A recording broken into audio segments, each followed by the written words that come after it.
Assalamualaikum warahmatullahi wabarakatuh. Waalaikumsalam warahmatullahi wabarakatuh.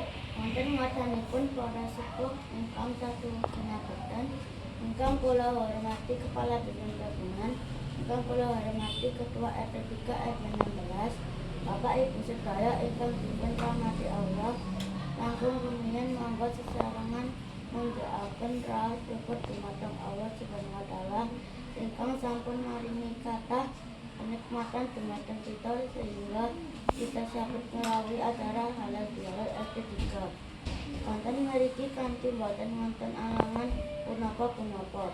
Shalawat salam mugia kahatur dumateng Kanjeng Nabi Muhammad sallallahu alaihi wasallam.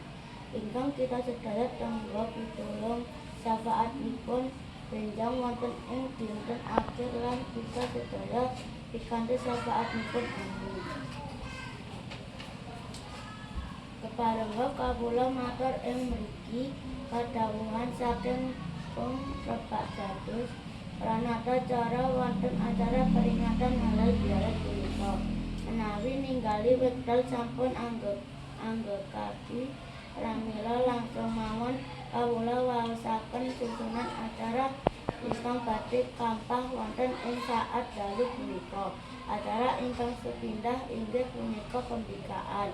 Acara ingkang angka kalih inggih punika maos ayat suci Al-Qur'an.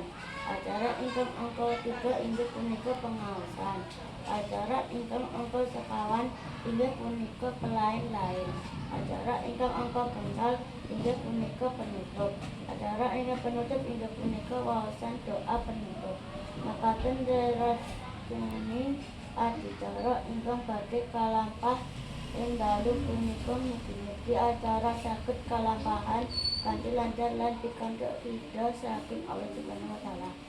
Wassalamualaikum warahmatullahi wabarakatuh.